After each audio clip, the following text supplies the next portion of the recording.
Puji Tuhan, hari ini kita boleh kembali bisa menikmati berkat Tuhan melalui ibadah kita pada hari ini.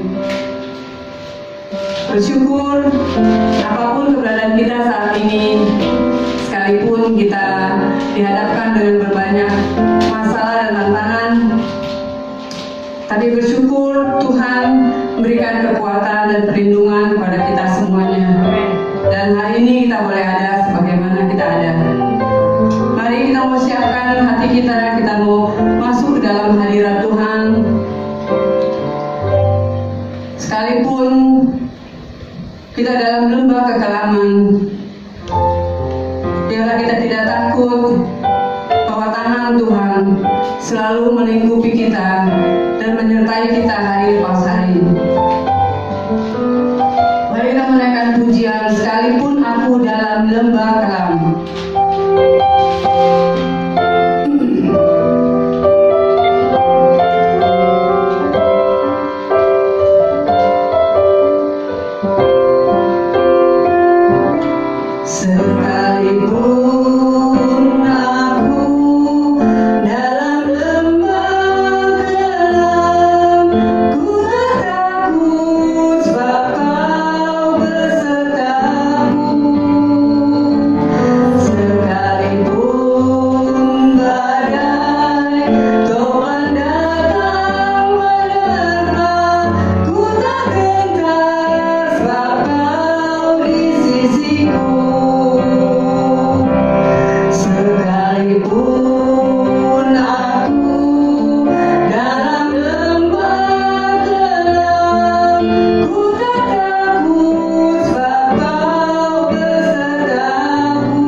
Sekalipun kami dalam lembah kelam, sekalipun kami diperhadapkan dengan tantangan dan masalah Tuhan, tangan-Mu, kasih-Mu dan kemurahan-Mu selalu menyertai kehidupan kami Tuhan. Terima kasih Tuhan. Terima kasih Bapa untuk perlindungan dan kasih-Mu dan berkat-Mu yang selalu ada dalam setiap kehidupan kami. Terima kasih Bapa. Saat ini kami mau mulai ibadah kami Tuhan. Biar Engkau berkati ibadah kami, Engkau berkati pujian kami, dan Engkau juga berkati hamba-Mu yang akan menyampaikan kebenaran firman-Mu Tuhan. Dan kami boleh merasakan sukacita kemenangan dari Engkau Tuhan. Terima kasih Bapa. Di dalam nama Tuhan Yesus kami siap memuji. Di dalam nama Tuhan Yesus kami serahkan ibadah kami ini dari awal pertengahan ke dalam tangan-Mu. Dalam nama Yesus kami berdoa dan kami mengucap syukur. Haleluya. Amin. Shalom. Shalom. Puji Tuhan, ada sukacita pada hari ini. Amin. Saya percaya biarlah setiap berkat Tuhan boleh kita ketap dan boleh kita lihat betapa baiknya Dia dalam kehidupan kita. Amin. Mari kembali kita menaikkan pujian, ketaplah dan lihatlah betapa baiknya Tuhan. Terima kasih.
setia Tuhan tidak pernah berubah, dulu, sekarang, dan sampai selama-lamanya. Amin. Walaupun kita tidak melihat jalan dan rencana Tuhan, tetapi biarlah kita mau tetap percaya bahwa rencananya yang pasti indah dalam setiap kehidupan kita. Mari kita mau siapkan hati kita untuk menerima berkat firman Tuhan yang akan disampaikan oleh hamba-Nya. Kita mau naikkan pujian. Saat ku tak melihat jalanmu, saat kita tidak mengerti rencana Tuhan, tetapi biarlah kita mau tetap percaya.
Saudara, sebelum kita memulai firman Tuhan, kita lebih dulu berdoa.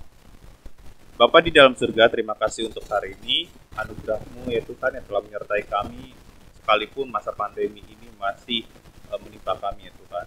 Tolong ya Tuhan, sebentar kami juga mau mendengarkan firman-Mu, walaupun secara online, biarlah firman ini bisa menjadi kekuatan bagi kami semua ya Tuhan. Tolong ya Tuhan, pakai hamba-Mu juga dari segala keterbatasan yang dimilikinya, sehingga nama-Mu dapat dimuliakan dimanapun kami berada. Terima kasih ya Bapa, biar Roh Kudus menuntun kami di dalam jalan kebenaran firman-Mu. Di dalam nama Yesus, kami sudah berdoa dan kami mengucap syukur. Amin. Ya, sekali lagi, shalom saudara semua. Ya, terima kasih untuk respon yang ada di rumah. Saya percaya saudara merespon ya di rumah sana. Ya saudara, hari ini saya akan memberikan satu judul khotbahnya itu unik. Sebenarnya ini banyak dibicarakan di kalangan anak muda, seperti itu ya. Di youth, ya, atau di kaum remaja dan lain sebagainya. Tetapi saya percaya bahwa hal ini pun juga penting bagi kita yang sudah dewasa. Untuk itu saya mau share tentang unik ini saudara ya. Betapa uniknya kita. Di dalam Kejadian 1 ayat 26 dikatakan, berfirmanlah Allah, baiklah kita menjadikan manusia menurut gambar dan rupa kita. Jadi jelas ya, Tuhan di situ berkata, Bapa di surga berkata, baiklah kita menjadikan manusia menurut gambar dan rupa kita, dan seterusnya. Di dalam terjemahan The Message ditulisnya, God spoke, let us make human being in our image, make them reflecting our nature. Kalau di Amplify Bible itu ada penjelasannya lagi, saudara. Then God said, let us. Kata let us itu di dalam kurung Father, Son, and Holy Spirit, ya, Trinitas Tuhan itu sendiri. Make man in our image, according to our likeness, not dalam kurung lagi, not physical, jadi bukan fisik ya, but a spiritual personality and moral likeness. Nah, jadi lebih ditegaskan maksud dari gambar dan rupanya di dalam Kejadian 1 ayat 26 ini tuh apa gitu ya. Not physical. Jadi bukan fisiknya ya, tetapi roh yang ada di dalam diri kita. Spiritual personality kalau dijelaskan di dalam Amplify Bible, saudara. And moral likeness ya. Moral kita memang seharusnya senada dengan Tuhan. Seperti apa yang Yesus juga lakukan di dalam muka bumi ini. Ya saudara, saya memulai dari ayat ini ya, karena ayat ini memang menggambarkan keunikan manusia itu sendiri. Tapi sebelum saya berangkat lebih jauh ya saudara, pertanyaannya adalah gini ya, di dalam kekristenan kata unik, we are unique gitu ya, manusia adalah makhluk yang unik gitu, itu seringkali didengungkan, dihotbahkan dan seterusnya. Nah, untuk itu saya memberikan beberapa alasan lebih dulu mengapa manusia itu adalah ciptaan Tuhan yang unik. Kenapa? Yang pertama, karena manusia itu lebih istimewa dibandingkan dengan ciptaan Tuhan yang lain. Ya, jelas ya, manusia itu diciptakan berbeda, saudara ya. Lebih istimewa dibandingkan dengan ciptaan Tuhan yang lain. Sebentar saya ada mau setting. Nah, jadi kita bisa melihat di sini bahwa keunikan manusia itu bisa dilihat dari hal derajatnya ya dibanding dengan ciptaan Tuhan yang lain. Karena saat Tuhan menciptakan cakrawala, terang, pagi, binatang, burung, Tuhan hanya mengucapkan kata jadilah atau menjadikan. Jadilah atau menjadikan. Tapi waktu Tuhan menciptakan manusia, Tuhan tuh kayak berdialog dulu dengan dirinya sendiri. Dengan kata-kata let us, baiklah kita. Jadi seolah-olah kalau kita mau imajinasikan waktu Tuhan menciptakan terang, pagi, petang, binatang, burung, langsung tuh Tuhan ciptain. Set, gitu ya. Tapi waktu manusia, Tuhan tuh kayak ada dialog lebih dulu. Kayak, oke, kayaknya yang ini kita perlu stop dulu ya. Jadi seolah-olah kayak cakrawala jadi petang, jadi siang, jadi burung, jadi binatang, jadi dan seterusnya. Tapi waktu manusia, let us. Jadi baiklah kita. Di situ kayak ada dialog ya. Dialog di situ. Kenapa? Karena memang Tuhan mau memikirkan hal yang spesial untuk kita, saudara. Ada dialog di antara dirinya sendiri, ketrinitasan Tuhan itu sendiri, saudara. Gak langsung main jadi, enggak. Tapi ada dialognya lebih dulu. Itu bukti betapa istimewanya manusia dibandingkan dengan ciptaan Tuhan yang lain. Sama halnya gini ya, kalau kita memberikan ucapan selamat ulang tahun kepada best friend kita, sahabat kita yang paling dekat dengan teman kita yang lain, tentu akan berbeda.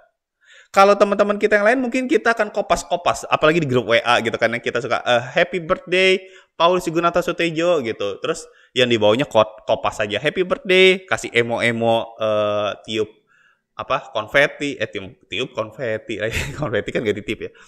Dia tiup sesuatu gitu, terus pakai topi happy birthday dan seterusnya. Yang bawahnya tinggal kopas-kopas. Tapi kalau dia spesial, kalau dia istimewa, biasanya tuh ada kata-kata yang lainnya. Perlu dipikirin dulu sebelum mengucapkan selamat ulang tahun. Jadi nggak sekedar kopas atau tidak sekedar happy birthday ya gitu. Wish you all the best. Kan template-nya rata-rata seperti itu kan ya. Nah, kira-kira seperti itu gambarannya. Waktu Tuhan menciptakan kita, Tuhan kayak, oke, yang kali ini kita diam dulu. Kayak kita ada dialog. Jadi kayak ada berhenti sejenak di situ. Karena kita memang manusia adalah ciptaan Tuhan yang istimewa. Ya saudara. Itu alasan pertama. Kenapa kita itu disebut makhluk yang unik ya. Manusia itu adalah makhluk yang unik. Yang kedua, karena ada roh Tuhan ada di dalam diri manusia. Kejadian 2 ayat 7 dikatakan bahwa Tuhan menghembuskan nafasnya yang kemudian nafas tersebut menjadi roh di dalam diri manusia.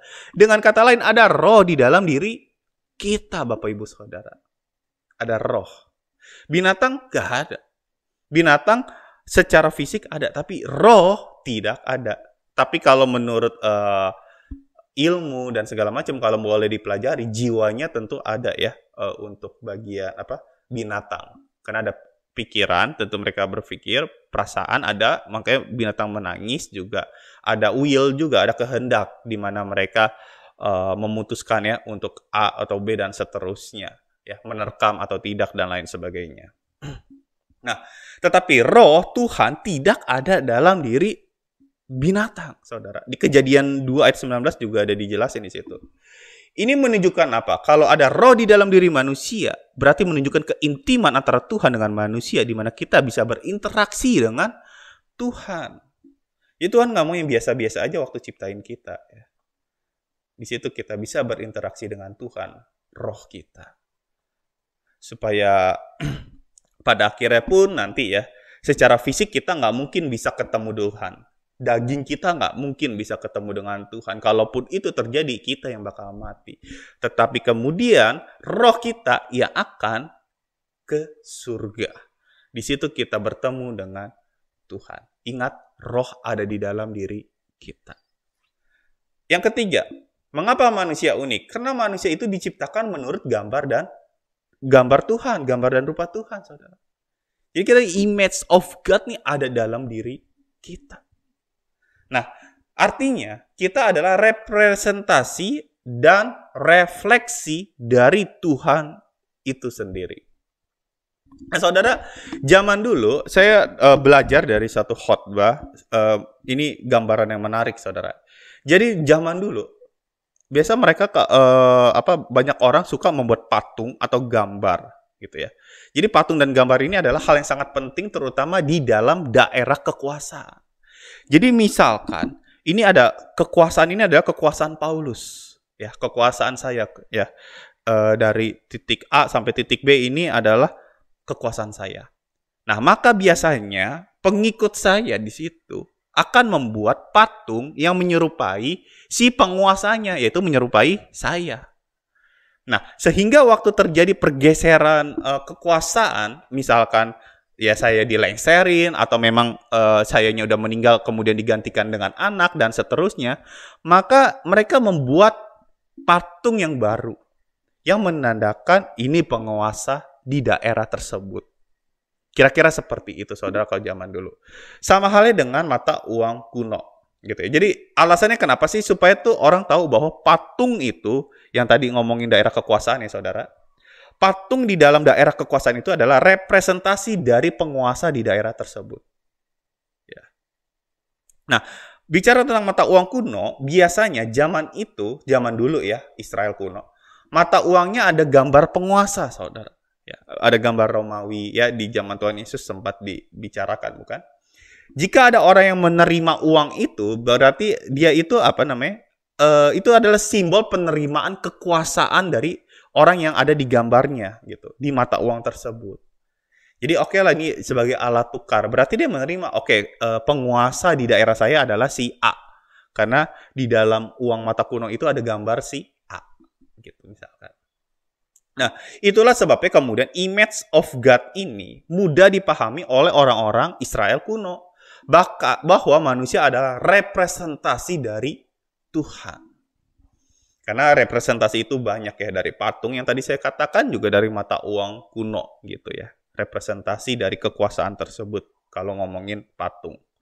Nah, di dalam 10 perintah ada larangan jangan membuat patung. Kenapa? Karena patung itu tidak mewakili Tuhan yang sesungguhnya. Makanya nggak boleh dibikin gitu ya, saudara. Dari sekian banyak alasan tentunya. Lalu bagaimana sih manusia bisa melihat Tuhan? Bagaimana manusia bisa melihat? Karena gini, orang dari dulu ya, pengen bikin patung itu tuh pengen menggambarkan Tuhan tuh kayak gimana. Makanya sampai sekarang beredar gambar Tuhan Yesus itu seperti apa, gondrong dan ala-ala orang Timur Tengah gitulah. Nah, jadi orang-orang Israel ya gitu. Nah, jadi itulah kenapa manusia pengen punya gambaran yang jelas. Manusia tuh pengen ngelihat dengan matanya. Walaupun harusnya kita sadar nggak semuanya bisa kita lihat. Itulah gunanya iman, saudara. Nah, di sini bagaimana sih kemudian kita bisa melihat Tuhan kalau Tuhan yang nggak ada, kalau nggak boleh bikin patung dan lain sebagainya. Tentu banyak cara, saudara. Tapi dari sekian ada satu hal, yaitu dengan melihat diri kita sendiri. Kenapa? Karena kita ada representasi dari Tuhan itu sendiri, saudara. Jadi nggak perlu jauh-jauh pikirin Tuhan tuh kayak gimana. Ngaca aja, ya kayak begitu. Karena kita diciptakan serupa dan segambar dengan Tuhan. Kira-kira seperti itu, saudara. Jadi dalam diri manusia ada cerminan Tuhan, ada sifat-sifat Tuhan juga tentunya di dalam diri kita. Tapi sayang dosa merusak gambar, image itu dirusak oleh dosa, ya keinginan kita juga tentu itu keinginan si manusia yang merusak. Nah, untungnya gambar itu pulih lagi. Kenapa? Yesus datang ke bumi di perjanjian baru itu. Yesus memulihkan itu semua. Asal kita mengaku dosa dan seterusnya, Tuhan akan memulihkan kita. Jadi itu alasan yang ketiga, kenapa kenapa manusia itu adalah manusia yang unik gitu ya. Yang keempat, yang terakhir adalah karena manusia diciptakan untuk menguasai bumi. Ya, betapa uniknya penguasa loh, saudara ya. Tuhan menciptakan manusia bukan hanya untuk berkembang biak atau bertambah banyak, tapi untuk menjadi penguasa atas bumi, penakluk kalau di dalam kitab Kejadian dikatakan. Ini membuktikan bahwa manusia itu lebih tinggi daripada ciptaan Tuhan yang lain. Ya. Karena gini ya, makanya ada yang berkata, wah saya mah udah memenuhi mandat Tuhan, saya itu sudah berkembang biak ya. Karena gini, kalau cuman berkembang biak aja, kucing juga berkembang biak gitu kan ya. Nah, tetapi manusia diciptakan lebih berharga daripada sekedar berkembang biak. Nah, saudara, itulah alasan-alasan mengapa manusia itu unik. Jadi yang pertama, manusia itu lebih istimewa dibandingkan dengan ciptaan Tuhan yang lain. Manusia di dalam roh Tuhan itu ada dalam diri manusia. Roh Tuhan ada dalam diri manusia. Karena waktu itu Tuhan menghembuskan nafasnya. Ketiga, manusia diciptakan menurut gambar Tuhan. Ya, jadi kalau mau lihat Tuhan kayak apa, nggak usah jauh-jauh. Ngaca aja. Kita diciptakan serupa dan segambar. Terakhir, manusia diciptakan untuk menjadi penguasa atas bumi. Jadi kita diciptakan untuk menguasai bumi, saudara. Nah, itu adalah alasan-alasan. Kenapa sih kita diciptakan sebagai manusia yang unik? Kenapa sih manusia adalah manusia yang unik? Ya, saudara, dari poin-poin yang sudah saya sampaikan itu, ada beberapa hal yang saya mau highlight yang bisa menjadi pelajaran hidup untuk kita, saudara. Nah, yang pertama adalah gini. Bahwa kalau memang kita adalah manusia yang unik di hadapan Tuhan, maka berarti yang pertama, setiap pribadi itu berharga di mata Tuhan. Setiap pribadi berharga di mata Tuhan. Kita semua berharga di mata Tuhan. Saking berharganya, Tuhan memakai gambarnya di saat menciptakan kita. Gak pakai yang lain-lain, deh pakai gambarnya dia sendiri. Pakai rupanya dia sendiri. Nggak cari yang lain-lain, saudara. Di Yesaya 43 ayat 4a dikatakan bahwa apa? Kita itu berharga. Kita itu mulia. Nah, pertanyaannya adalah kenapa sih Alkitab sampai perlu menulis tentang berharga, mulia, image of God? Ya alasannya cuma satu, karena Tuhan mau kita sadar bahwa kita berharga di mata Tuhan. Karena kamu adalah image of God, saudara, bapak, ibu yang ada di rumah dimanapun saudara berada, betapapun dosa yang pernah engkau lakukan, engkau berharga di mata Tuhan. Siapapun kita.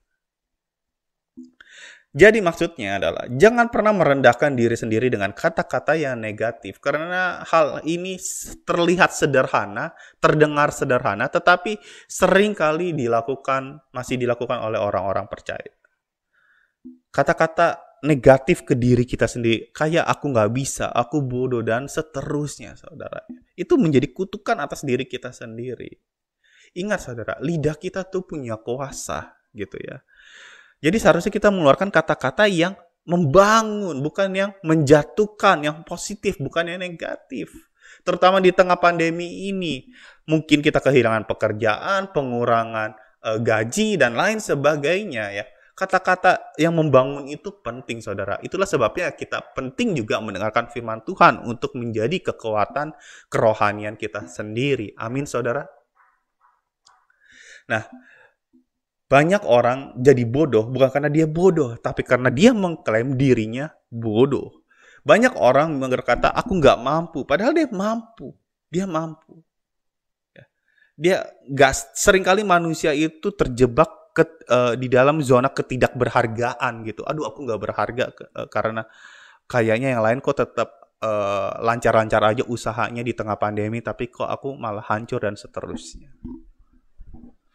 Dan lain sebagainya. Saudara, yang pasti, kalau kita mau kembali ke Alkitab, Tuhan itu selalu mengekspos sesuatu yang baik di dalam diri manusia. Contoh, Musa. Musa itu ya saudara, dia ngomong, dia ditunjuk oleh Tuhan untuk menjadi pemimpin bangsa Israel, keluar dari Mesir menuju tanah Kanaan. Tetapi dia selalu bilang, aku gagap, aku nggak bisa, dan lain sebagainya. Tapi kemudian, apakah Tuhan berdiam diri? Enggak, Tuhan tuh berusaha mengekspos yang terbaik dari apa yang Musa punya, saudara. Karena memang Musa itu adalah makhluk yang luar biasa, manusia yang luar biasa. Selama dia tahu siapa dirinya. Makanya waktu di tengah kegalauannya, dia berkata, aku gagap. Di situ Tuhan mengekspos diri Musa itu untuk mencari yang terbaik apa yang ada di dalam diri Musa. Dan itu pun Tuhan paksa. Walaupun ditolak oleh Musa loh saudara, berkali-kali ya di kitab Kejadian diceritakan. Sampai akhirnya Musa tuh benar-benar menjadi pemimpin. Tadi ditolak oleh oleh Musa maksudnya. Tapi Tuhan tetap mengekspos. Karena berharga saudara. Kita semua tuh berharga di mata Tuhan. Mungkin ada seseorang yang pernah membuat kata-kata negatif, kemudian kata-kata tersebut menjatuhkan kita ya. Atau kamu tuh nggak ada masa depan, ya, keluargamu tidak ada masa depan, anakmu seperti ini, keponakanmu seperti ini, kamu sendiri nggak ada usaha apa-apa dan lain sebagainya, saudara ya. Mungkin kamu mungkin yang muda-muda ya, kamu lahir dari keluarga yang broken home. Saya kasih tahu bahwa kita tidak bisa melarang orang lain untuk mengatakan hal-hal negatif terhadap kita. Tetapi kita punya hak untuk merespon dengan benar, sesuai dengan kebenaran firman Tuhan. Kita bisa menghancurkan kata-kata negatif itu di dalam nama Yesus, sesuai kebenaran firman Tuhan, saudara. Jadi sebenarnya itu adalah masalah kita, percaya nggak bahwa kita itu berharga di mata Tuhan. Saudara, setiap pribadi itu berharga. Untuk itu kita jangan pernah merendahkan diri kita. Sekalipun mungkin usaha kita gagal, kerjaan kita mungkin luntang-lantung nggak jelas kemana, dan lain sebagainya, sementara mungkin sanak keluarga kita ada yang sedang sakit, butuh bantuan, dan lain sebagainya, kita kayak nggak mampu untuk memberikan sesuatu kepada mereka. Saya mau kasih tahu, ada beberapa hal yang bisa saudara berikan. Selama saudara juga sadar siapa saudara sebenarnya, saudara berharga di mata Tuhan. Amin, saudara. Setiap pribadi berharga di mata Tuhan. Untuk itu kita tidak perlu merendahkan kita sendiri, juga orang lain tentunya. Ya, kita nggak boleh juga merendahkan orang lain.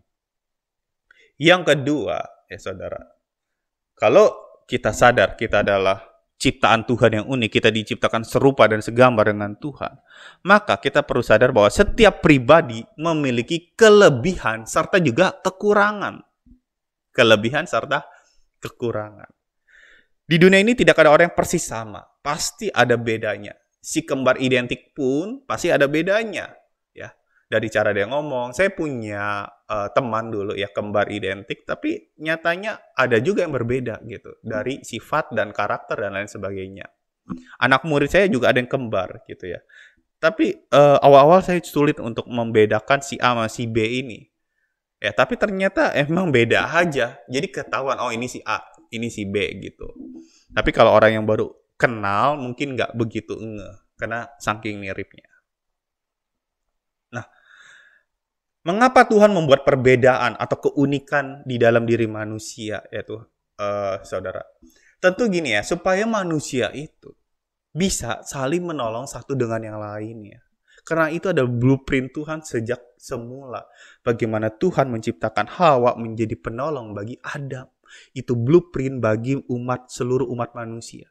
Jadi Hawa bukan sekedar menjadi pasangan, tetapi Hawa adalah penolong. Itu blueprintnya kita semua untuk menjadi penolong bagi sesama kita. Ya saudara, setiap pribadi memiliki kelebihan dan kekurangan. Apa yang lebih dari kita? Ya, entah talenta atau mungkin secara finansial, itu bisa kita gunakan, salurkan juga untuk orang lain.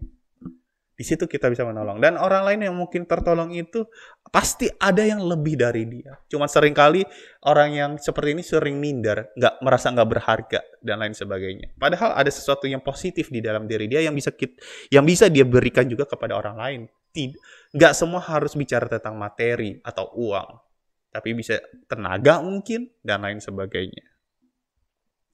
Bahkan ya kalau kita suka nonton film superhero gitu ya, film Marvel lah yang mungkin Bapak Ibu Saudara paling ngeh gitu ya di zaman-zaman sekarang ini.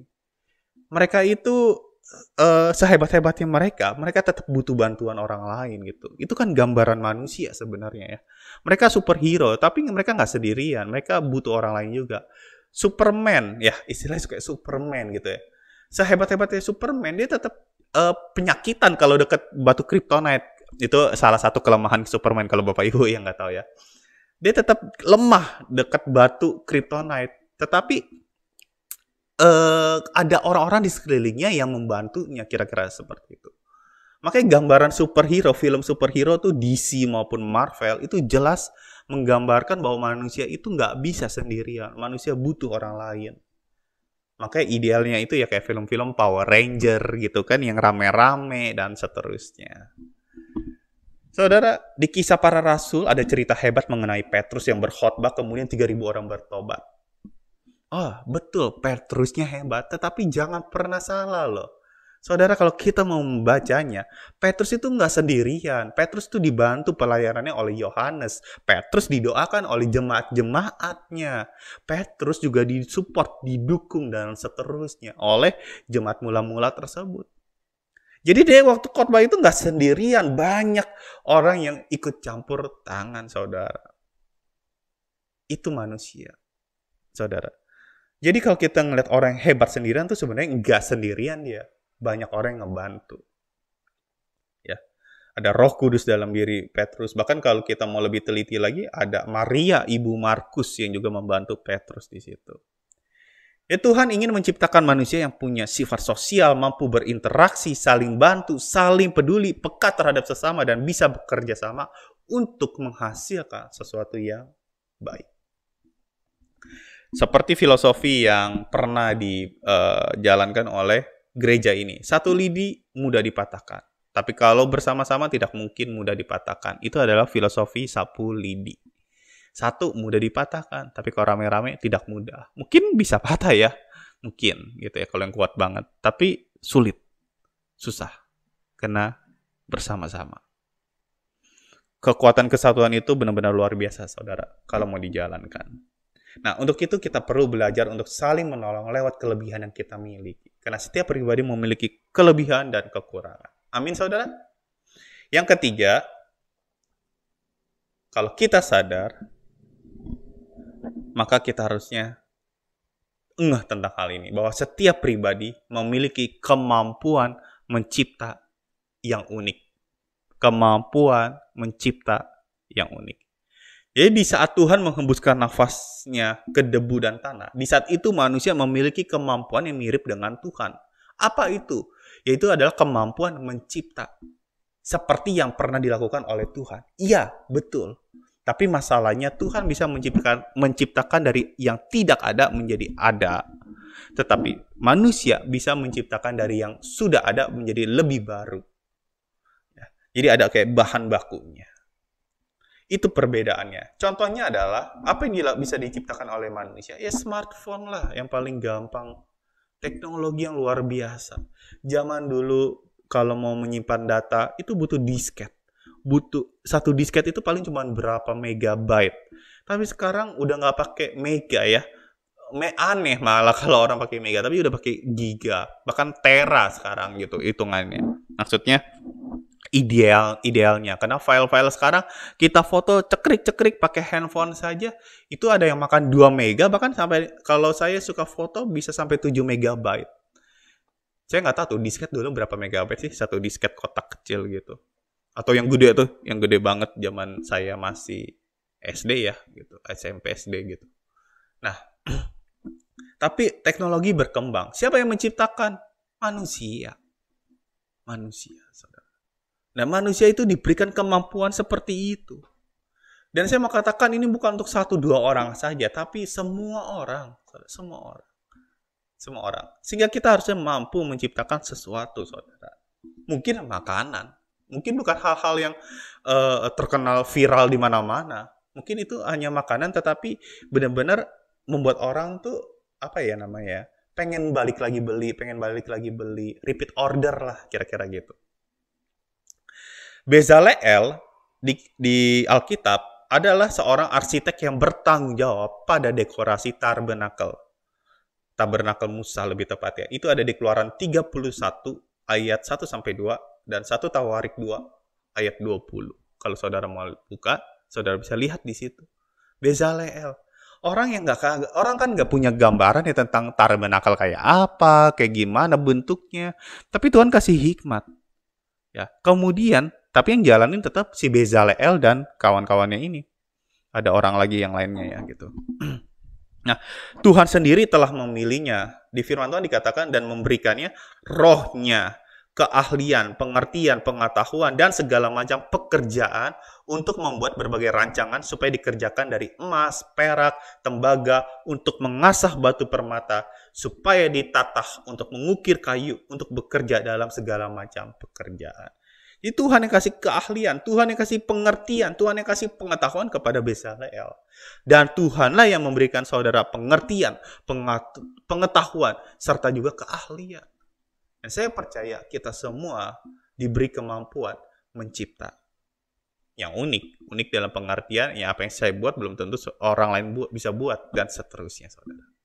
Tinggal masalahnya, mau nggak kita mengasah apa yang kita miliki.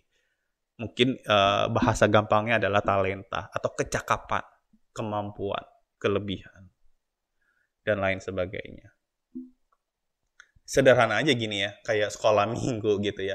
Sekarang kan ada Superbook. Saya percaya dulu, sekarang Superbook tuh dipakai di banyak gereja ya. Tapi dulu ada juga kurikulum sekolah minggu lewat buku-buku yang kita bisa beli di BPK ya, yayasan itu dan seterusnya. Nah, ada tuh orang-orang yang membuat kurikulum sekolah minggu. Untuk apa? Supaya anak-anak gimana nih caranya bikin anak-anak bisa mengerti tentang firman Tuhan di usianya masih dini. Nggak gampang.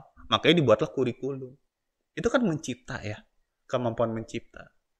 Superbook. Itu kan juga kurikulum sekolah minggu. Di mana ada orang-orang yang mampu menyediakan waktu, memikirkan apa yang dibutuhkan si anak-anak di usia rentang sekian sampai sekian, dan sampai sekian. Itu adalah kemampuan mencipta. Dan seterusnya. Ini bukan hanya untuk anak muda ya, Bapak Ibu Saudara. Ini untuk kita semua, termasuk kita yang sudah dewasa. Seperti itu. Dan yang terakhir, setiap pribadi memiliki sifat Tuhan. Jangan pernah lupa, saudara, bahwa Tuhan pernah menghembuskan nafas dan rohnya kepada kita. Kita ini adalah refleksinya Tuhan. Seharusnya kita juga memiliki sifat Tuhan. Yang terutama adalah kasih. Karena begitu besar kasih Allah akan dunia ini, Ia mengaruniakan anak yang tunggal. Kasih itu yang jangan kita hilangkan, terutama di tengah masa pandemi seperti ini.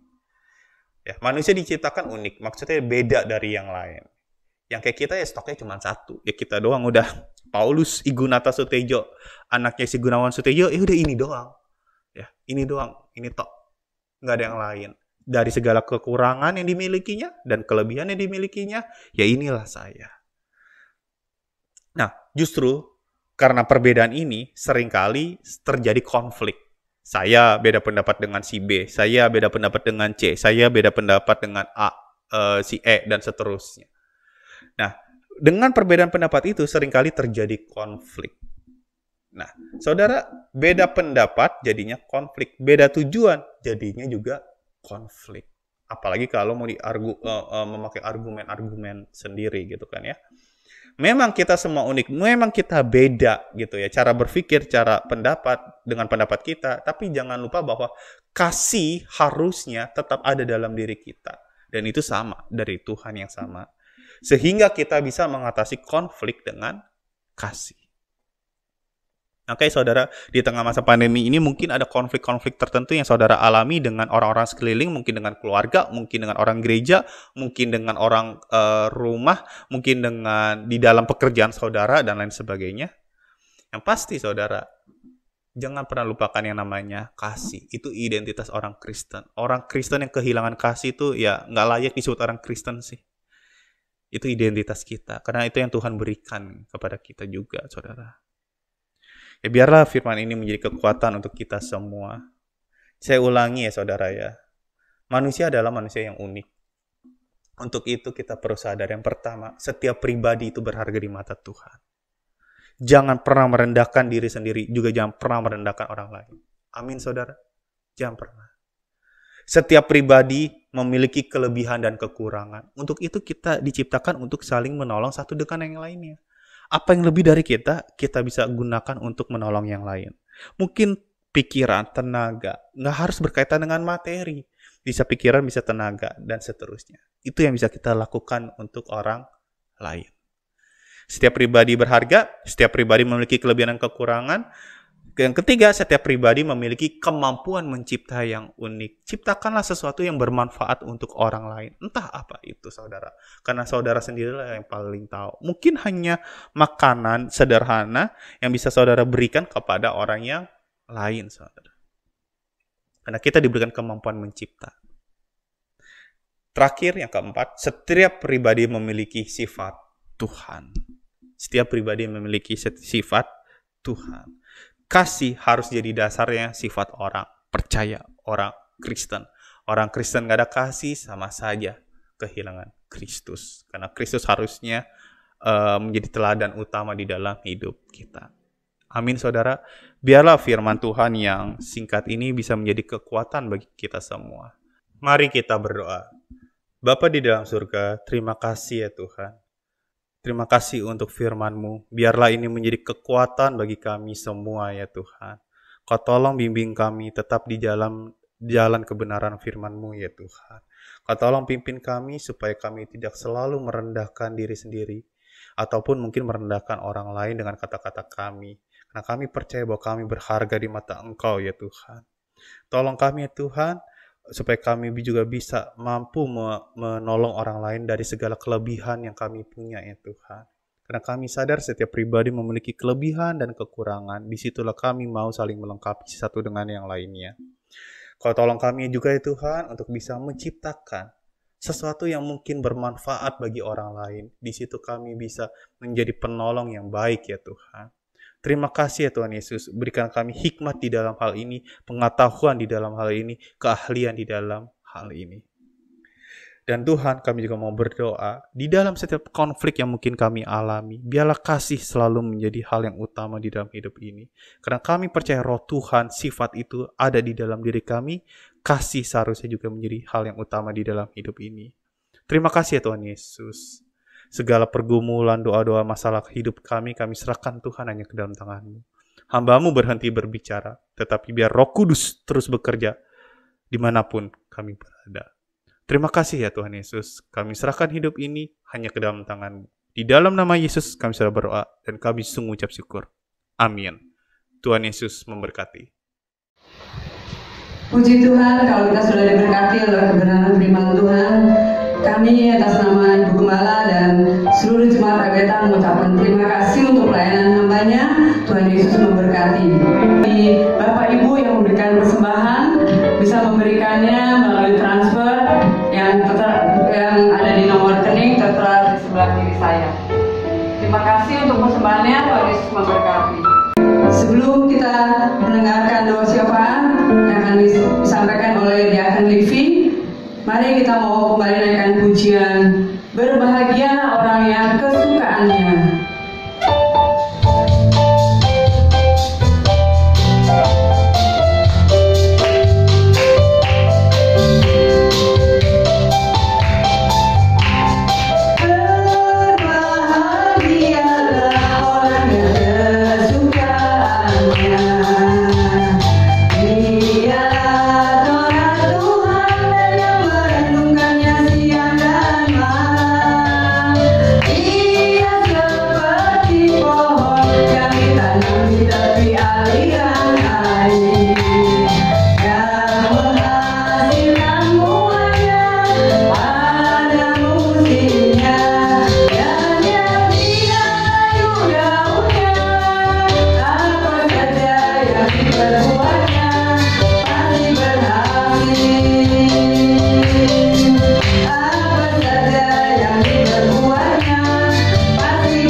Sungguh kami mengucap syukur Tuhan kalau pada saat ini walaupun kondisi tidak lebih baik daripada kemarin, kami masih diberi kesempatan untuk beribadah, memuji, menyembah, bahkan mendengarkan sebagian daripada firman-Mu.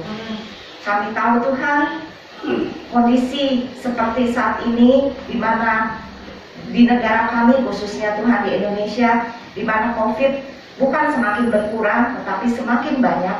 Tapi kami masih bisa tenang, kami masih bisa mempunyai pengharapan hanya kepada Engkau Tuhan, yang membuat kami lebih kuat Tuhan dalam menjalani hari-hari kami ke depannya. Terima kasih Tuhan untuk kesempatan hari ini, di mana kami boleh memuji, menyembah-Mu walaupun secara online. Kami memohon Tuhan, biarlah Engkau tetap menyertai kami, tetap memberkati kami dimanapun kami berada. Biarlah setiap pujian yang kami bawakan semuanya boleh menyenangkan hati Engkau. Dan Bapa, kami juga bersyukur untuk firman yang sudah kami dengar, yang bisa memberikan teguran bahkan juga kekuatan bagi kami Tuhan. Biarlah firman yang kami dengar ini boleh kami mengerti, kami simpan di dalam hati kami. Bahkan kami mau belajar dengan kemampuan daripada Engkau untuk melakukannya dalam kehidupan kami. Biarlah Tuhan, firman ini boleh menjadi pedoman di dalam kehidupan kami. Terima kasih untuk kebaikan Engkau yang tidak pernah habis sepanjang hidup kami. Kami bersyukur Tuhan untuk hamba-Mu yang sudah menyampaikan firman-Mu. Biarlah Engkau juga yang memberkati beliau dengan berkat yang khusus. Kau tambah-tambahkan hikmat yang daripada-Mu Tuhan, sehingga Engkau juga menyingkapkan setiap rahasia firman-Mu, sehingga Engkau juga mau pakai beliau untuk melayani Engkau lebih lagi Tuhan, sehingga semakin banyak orang yang dimenangkan untuk kemuliaan nama-Mu. Engkau juga berkati untuk keluarga besarnya, Engkau pelihara, Engkau jamin masa depan mereka. Terima kasih Tuhan, kami juga bersyukur untuk Ibu Gembala yang sampai saat ini masih Engkau pelihara dengan baik Tuhan. Kami percaya Kau terus yang akan memberikan kekuatan kesehatan yang baru hari lepas hari. Kau juga berikan hikmat kepada beliau di dalam menggembalakan setiap jemaat yang Kau percayakan, khususnya di GBI Alberta di tempat ini.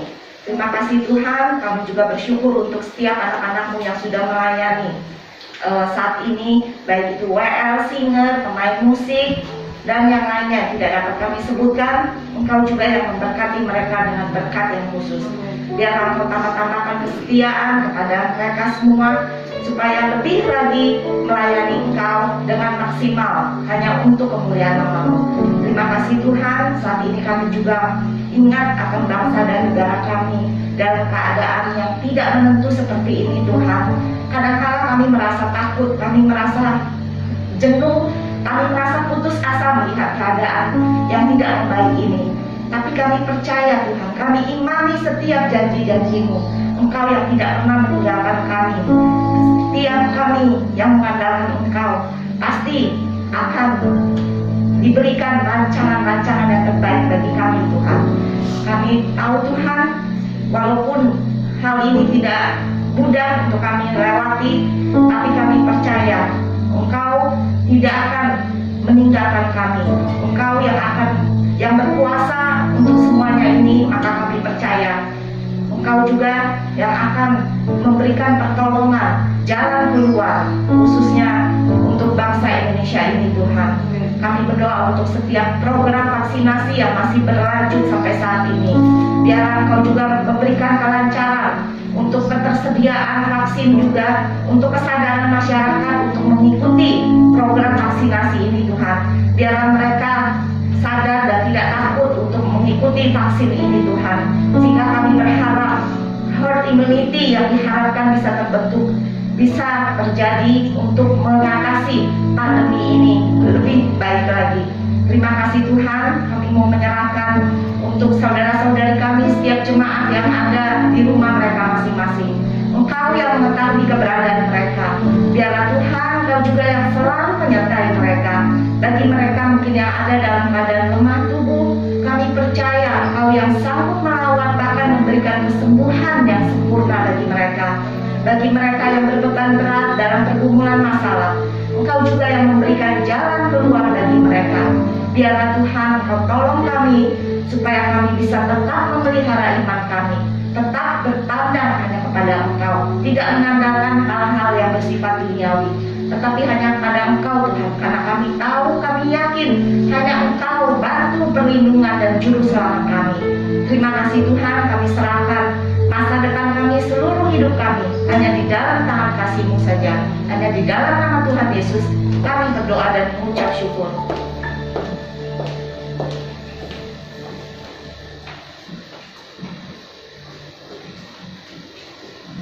Kekasih-kekasih Kristus yang diberkati Tuhan, pulanglah dan terimalah berkat Tuhan. Turunlah kiranya atas saudara-saudara semua kasih karunia dan damai sejahtera dari Allah Bapa, pengampunan dan kasih sayang dari Tuhan Yesus Kristus, penghiburan, penyertaan, bahkan pimpinannya